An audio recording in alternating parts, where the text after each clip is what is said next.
संप्रसारक अमृतवाणी।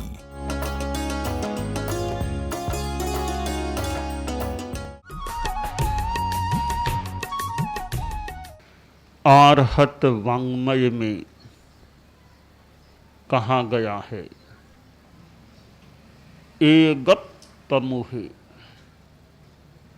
एकात्म मुख है, एक प्रमुख है।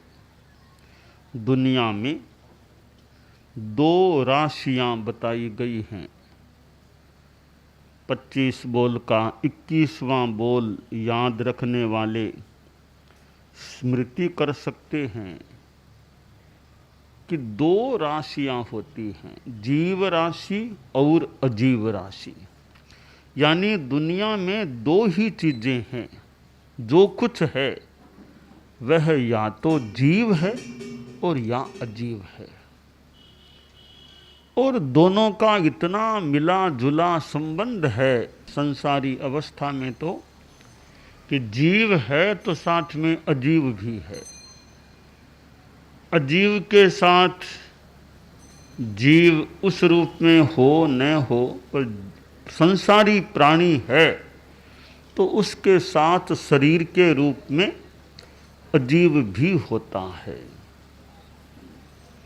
और जीव और शरीर दोनों मिले हुए होते हैं। आत्मा और स्थूल शरीर ये मिले हुए हैं तो जीवन की बात हो सकती है, वरना फिर जीवन भी नहीं होता।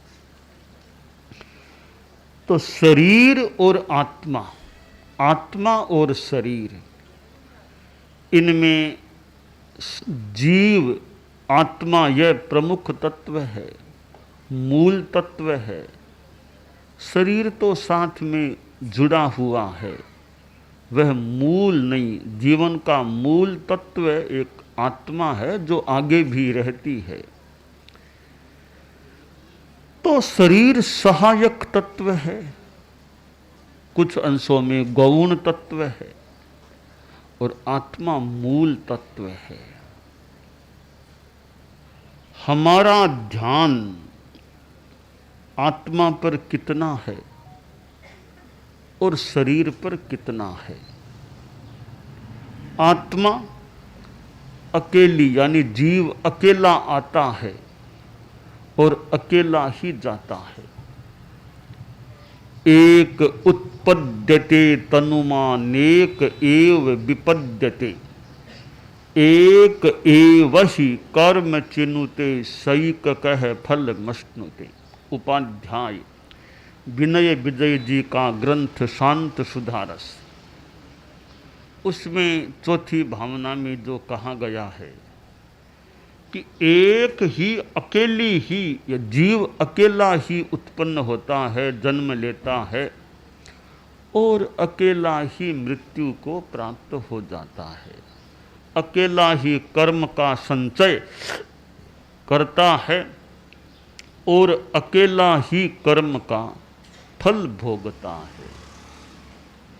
यों जन्म लेने में ट्विंस भी और ज़्यादा भी मान लो पैदा हो जाएं तो हैं वो अकेले अकेले। तो अकेला जीव आता है और अकेला ही जाता है। तो यह एक मानो तथ्य है कि मैं अकेला हूँ। यूँ तो अनेकांत से, सापेक्ष दृष्टि से विभिन्न बातें बन सकती हैं। मैं अकेला हूँ तो मैं दो भी हूँ, और भी 3-4 की बात भी हो सकती है। पर एक दृष्टि है कि मैं अकेला हूँ, मैं आत्मा हूँ। सो हम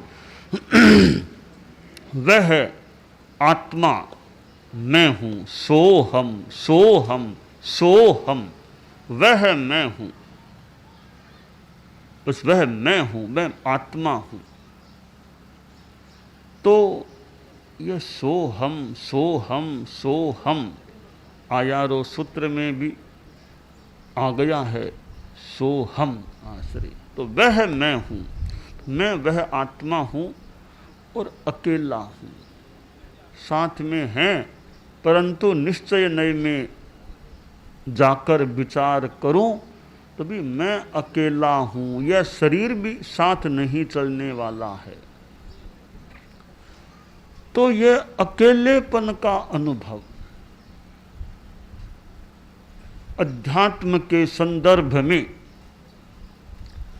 आदमी का उत्थान कराने वाला बन सकता है कि मैं अकेला हूँ, कर्मों का फल मुझे अकेले को भोगना है, मेरा कर्म मुझे भोगना है, मैं अकेला आया हूँ और मुझे अकेला ही जाना है। आयो है तो एक लोरे जासी एक आए, अकेला जाना है। तो यह एकत्व का अनुभव कि दूसरे हैं, व्यवहार में साथ हैं, दूसरे भी साथ हैं और सहयोग भी करने वाले कर देते हैं, सहारा देते हैं, कठिनाई में कई आड़े भी आते हैं। आखिर जाकर मैं अकेला हूँ। सहयोग करने वाले भी कितना करेंगे आखिर? मेरे पाप का उदय है तो सहयोग करने वाले या तो वे भी दूर हो जाएंगे, छोड़ देंगे, या करेंगे तो भी कितना करेंगे। आदमी के अपना पुण्य का योग अच्छा है तब तो मानो कोई बिगाड़ नहीं सकता। पाप का उदय आ गया, कोई बचा नहीं सकता। पुण्य का प्रबल योग है तो कोई मार नहीं सकता, कोई कष्ट में डाल नहीं सकता, बिगाड़ नहीं कर सकता। पुण्य का प्रबल योग है तो उस संदर्भ में, और पुण्य क्षीण हो गया, पाप का प्रबल उदय आ गया तो कोई बचा नहीं सकता। जो निकट रहने वाले होते हैं वे भी दूर हो जाते हैं, क्योंकि पाप का उदय आ गया है। इसलिए दूसरे मेरे होते तो वे दूर क्यों भागते?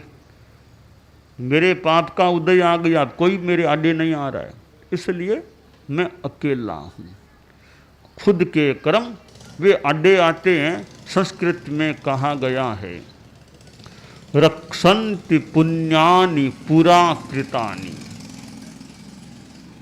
पूर्वकृत पुण्य होते हैं वे आदमी की रक्षा करते हैं।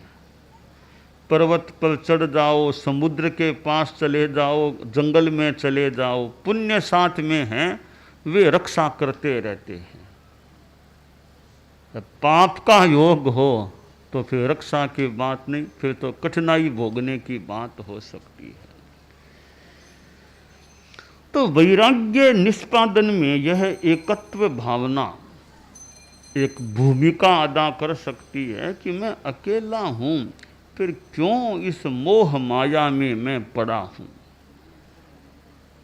और यह अकेलेपन का अनुभव आदमी को पापों से दूर करने में भी सहयोगी बन सकता है।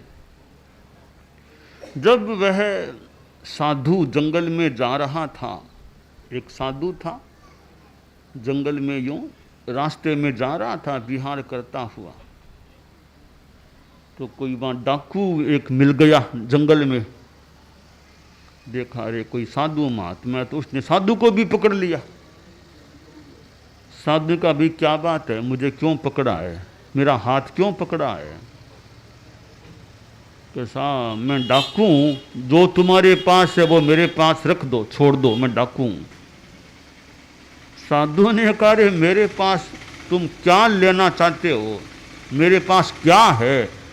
2-3 पात्र हैं भिक्षा के लिए, थोड़े से कपड़े हैं, पूंजनी आदि थोड़ा सा सामान है, इसका तुम क्या लोगे? तो साधु लोग हैं, भिक्षा मांग भिक्षा लेकर जीवन चलाते हैं। रुपया पैसा मैं रखता नहीं हूँ, कोई रुपया पैसा नहीं है, न मेरे पास है न बैंक में कहीं है, कुछ नहीं है मेरे पास। तो मैं तो भोजन भी खुद नहीं पकाता, घरों आदि में जाकर भिक्षा लाता हूँ, थोड़ा जो उससे काम चलाता हूँ। पानी भी मांग कर लाता हूँ, यानी गृहस्थों से लाता हूँ। कपड़ा भी गृहस्थों से मिलता है। मेरे पास तो कुछ और पैसा तो है नहीं। तो कहा ये पात्रे पात्रे ये भी मुझे दे दो। करे ये भी तुम लोगे? तुम साधु से भी गए बीते हो।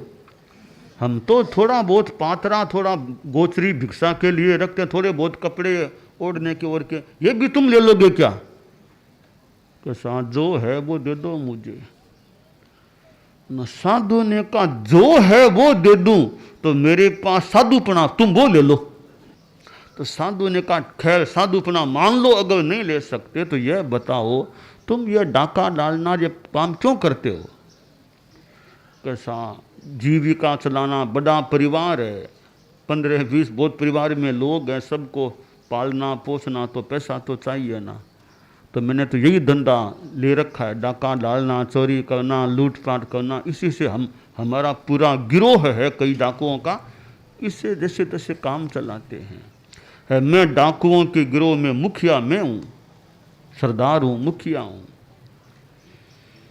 तो साधु ने सोचा रे इसको थोड़ा ज्ञान दूं, इसकी आत्मा का भी उद्धार हो जाए। तो साधु ने कहा यह बताओ तुम इतना यह करते हो, तुम यह बताओ यह पाप है या नहीं?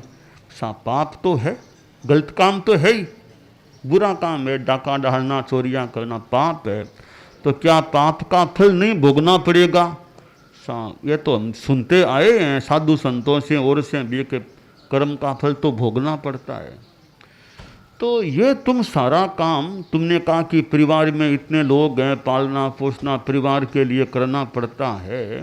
तो जब ये तुम पाप कर्म के फल जब तुमको भोगने को मिलेंगे तब परिवार के लोग भी साथ में आएंगे क्या वो पाप को भोगने के लिए? साथ जरूर आएंगे। मैं उनके लिए इतना करता हूँ तो वो भी पाप का फल भोगने में साथ क्यों नहीं आएंगे? आएंगे, जरूर आएंगे। तो उनको पूछा कि नहीं कभी कि पूछना क्या करे, पूछ लो, पक्का कर लो वो साथ में है या नहीं। अब तुम्हारा घर कहाँ पर है? घर तो साथ 100-200 मीटर इधर है, तो अभी पूछ के आ जाओ। कह जाऊँ तुम भाग जाओ तो? करे मैं कहाँ भाग जाऊँगा मैं। ना पता नहीं तुम भाग जाओ, पहले तुमको रस्से से बांध दूंगा। एक पेड़ के एक रस्सा ला करके साधु को रस्से से पेड़ के कांठा बांधा। अब तुम नहीं जा पाओगे, अब मैं घर में जाकर पूछ के आता हूँ। वो डाकू पास में घर था, गया और अर्जेंट वो इमरजेंसी मीटिंग जैसी बुलाई परिवार की, तत्काल सब इकट्ठा हो जाओ। तो पोतेर बेटेर वो पोतियार सब इकट्ठा हो गए, 15-20 लोग सब। तो वो डाकुओं का सरदार बोला जी देखो मैं दिन रात तुम्हारे लिए खपता हूँ, परिवार के लिए खपता हूँ, दिन देखता न रात, जहाँ मौका लगता है वहाँ जाता हूँ, लूट पाट डाका डाल के पैसा रुपया लाता हूँ। तो देखो धर्म का सिद्धांत, धर्म में कहा गया अभी कर्म का फल तो भोगना पड़ता है, तो मुझे भी जब पाप है तो फल तो भोगना पड़ेगा ना। तो मैं तुम्हारे लिए इतना करता हूँ, जब मुझे फल भोगना पड़ेगा उस कष्ट को फल को भोगते समय तुम भी थोड़ा थोड़ा बांटोगे ना, सहभागी बन जाओगे ना। क्या मुझे अकेले को तो नहीं कष्ट भोगना पड़ेगा ना, तो तुम सब मेरे साथ हो ना पाप का फल भोगने के समय। तो वो परिवार के लोग एक दूसरे को देखने लग गए, बगले झांकने लग गए, कोई बोले नहीं। वो डाकू बोला रे बोलो तो सही, मेरे साथ हो या नहीं पाप का फल भोगने में।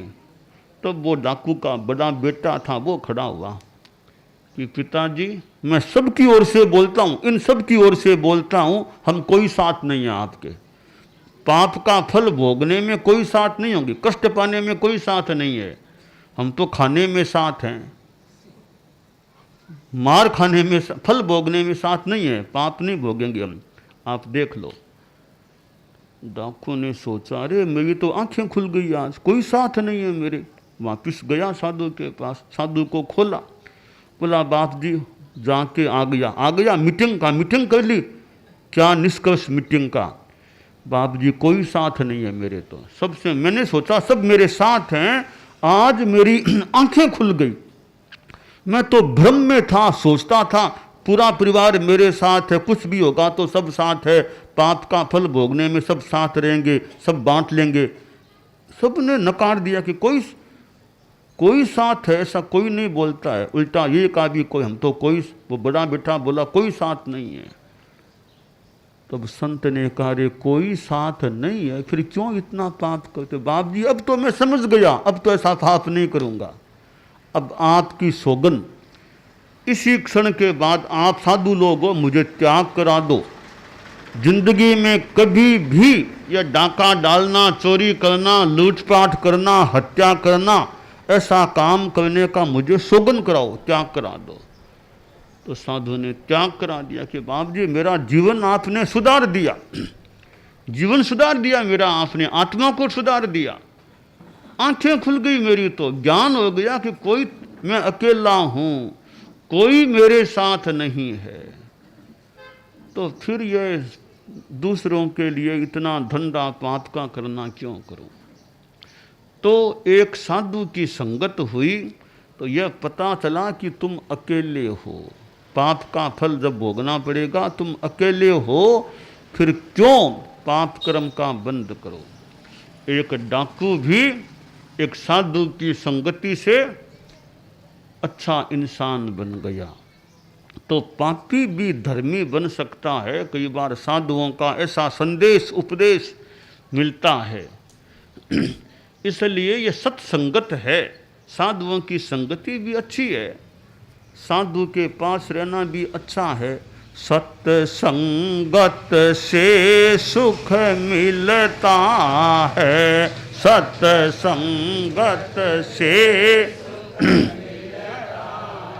जीवन का कण कण खिलता है, जीवन का कण कण खिलता है। सत्संगत से सुख मिलता है, सत्संगत से सुख मिलता है। कपड़े को जैसा रंग मिले, कपड़े को जैसा रंग मिले, मानव को जैसा संग मिले, मानव को बस उसी ढंग में ढलता है, बस उसी ढंग में ढलता है। सत्संगत से सुख मिलता है, सत्संगत से सुख मिलता है। सत्संगत से सद्ज्ञान मिले, सत्संगत से सद्ज्ञान मिले। सत्संगत से भगवान मिले, सत्संगत से भगवान मिले। दीपक से दीपक जलता है, दीपक से दीपक जलता है। सत्संगत से सुख मिलता है, सत्संगत से सुख मिलता है। सत्संगत से सौभाग्य बढ़े, सत्संगत से सौभाग्य बढ़े। सत्संगत से वैराग्य बढ़े, सत्संगत से वैराग्य बढ़े। पानी से पौधा फलता है, पानी से पौधा फलता है। सत्संगत से सुख मिलता है, सत्संगत से सुख मिलता है। जीवन का कण कण खिलता है, जीवन का कण कण खिलता है, सत्संगत से सुख मिलता है, सत्संगत से सुख मिलता। तो यह एकत्व में अकेला हूँ, यह चेतना जब पुष्ट होती है तो आदमी पापों से बचने की दिशा में आगे बढ़ सकता है। संप्रसारक अमृतवाणी।